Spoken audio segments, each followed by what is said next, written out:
Yo, holy shit. Your favorite part-time YouTubers back in action. Little quick video today. We're just reviewing New Music Friday that happened. Future drops. The Real Me, 22 tracks. I'm pretty sure. Honestly, I listened to it. It was kind of mid. Let me explain. I just think it was, if this is how he goes out, last album, I wouldn't overly be mad at it. It wasn't a bad album, wasn't an overly good album, right?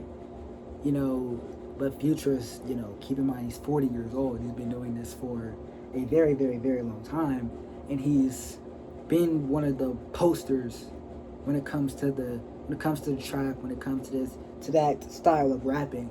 He's been probably the poster child of that ATL, that southern rap, that just the trap basically, right? And I applaud him for that. His longevity is up there for sure. Like I said, this album wasn't bad at all. Like, I don't think it was bad. I give it a 6.5. I just think it was like, the experimenting was cool, but at the same time, it's like it lacked something. Like, I don't know what it lacked. It lacked just I don't know. It just didn't. It just overly wasn't my thing. But I mean, I think it was pretty decent. Like, the flows are pretty good. My favorite song was Tank Top Pluto. Worst song of 2018. 2018 was so bad. Like, that sound just it irritated my ears. But in all seriousness, though, good album, pretty decent album. Like, I don't know. I think Future, as an artist, obviously, we know his hits, right? Future is one of the most decorated rappers we know that is still doing this thing, you know. First, like, last album he dropped, well, was an album, technically a mixtape. Mixtape Pluto is pretty good. But the last album that he dropped that was like a solo album was 2022's I Never Liked You. Very, very good album. One of the more better Future albums. I think that's top 3 Future to me. Honestly, like, he's said it's Future, bro. You can't go wrong with Future, bro. It's hard to really go wrong with a Future song.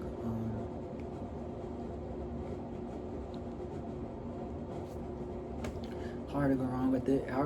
As an artist, bro, like, I just love it. Like, I understand it, right? I know who it's for. I know what it's for. Things like that. I liked it. I liked it for sure. It was a good album. Very good album. Not very good, but like not very good, but at the same time, it's like, it's over average. It's an over average Future album, right?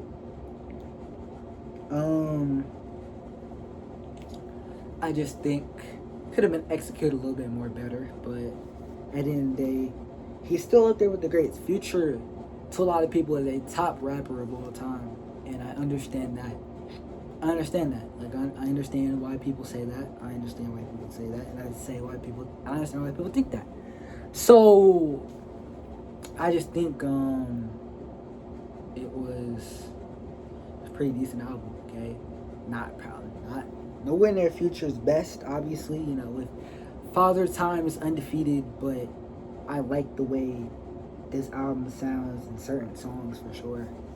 I mean, it's been a while since we've seen an album of Future's that's just him, because surprisingly and very surprising, there's no features on this album. I thought there was gonna be a couple of features, but there wasn't. There wasn't any features. I understand that. That's a pro and a con when it comes to certain songs, not just him, but as an artist. Like, some albums with little to no features do really well, depending on the artist.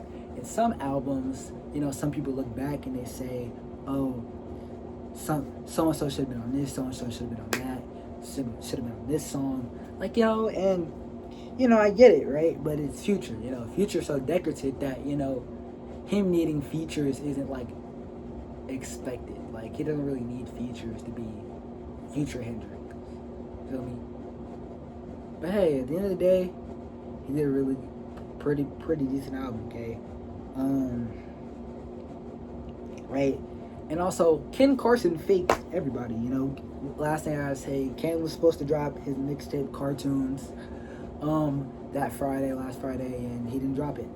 So, I'm a little disappointed in Ken because I thought we were going to get back to back. But, you know, Opium niggas never actually deliver on what they say. You know, he learned from Cardi on some real shit. Like, you know, him and Cardi are like, you know, since that's you know. But in all seriousness, like, when are we getting that? Okay, the fucking cover art got revealed, which is good cover art, by the way, but we don't have the album. So I don't know what Ken is thinking, but he needs to do something. Okay, Experiment was cool. I loved Experiment, but motherfucker, drop again. Okay. You know, the people always have that to say about Opium as a label, as a collective, because the whole mysterious gimmick, you know, mainly by Cardi. Cardi has been pump faking his fans for what feels like, I'm a fan too, but he's been pump faking us for what feels like a generation now. Okay? He pump faked music a million times. He pump faked dropping a lot of just stuff anyway, right? There's so much stuff we can talk about when it comes to Cardi as an artist, right? But this is not his video. This is not his video, okay? Okay, there's like a million Cardi leaks out there for a reason, okay? But nah, other shit going on. This mainly the underground. Nine and Che are beefing, obviously, you know, altercation that led to Nine stealing the DJ of Che, his chain, right? Things like that, you know, going back and forth and things like that. You know, Nine Vicious has been the center of controversy for a while. Okay, the Atlanta rapper and the YSL signee. I'm gonna say that with hands, because when I say YSL signee, he's not Owe. Okay, he's not. So Thug says he's signed by paper. Thug himself has said Nine Vicious is signed by paper. But Nine Vicious himself has said, that's cap, I'm not signed to Thug. I'm not signed with that man, right? And I want y'all to understand, if y'all know Nine, right, y'all seen his antics, you know, the whole Israel shit, all this stuff. Besides his prods, who are his friends? Like, Nine is a very talented artist. If you know Nine Vicious is a very talented artist, right? He's on the rise for a reason. But the controversy has to stop. I understand music and controversy go hand in hand. When you have drama attached to your name, especially in the music industry, it brings more eyes to your name. But all drama ain't good drama. So what I hope Nine figures out, like, your music is good, brother. You have some of the best music in the underground, if not the best music in the underground. And you don't need to do all of this arguing and this beefing and all of this stuff to be the artist you're supposed to be. That's all I hope Nine realizes, because I don't know the people in his corner. I don't know who's in his corner. I don't know who's telling him to do all this stuff, and because people already see Nine as a joke, right? Minus the music. They already see Nine as a character, as this short ass nigga from Atlanta who is zesty verbatim. So it's like, why the fuck? Like, I'm confused, right? I understand drama keeps your name in the mix, but at the end of the day, it's like, there's certain shit you just have to, like, put to the side, and he's not doing that, right? Label Trouble is like, I don't know what he's on, okay? I don't know what Nine Vicious is on, but, you know, to each his own, bro. I understand it's Nine Vicious, bro. Nine's gonna get play, right?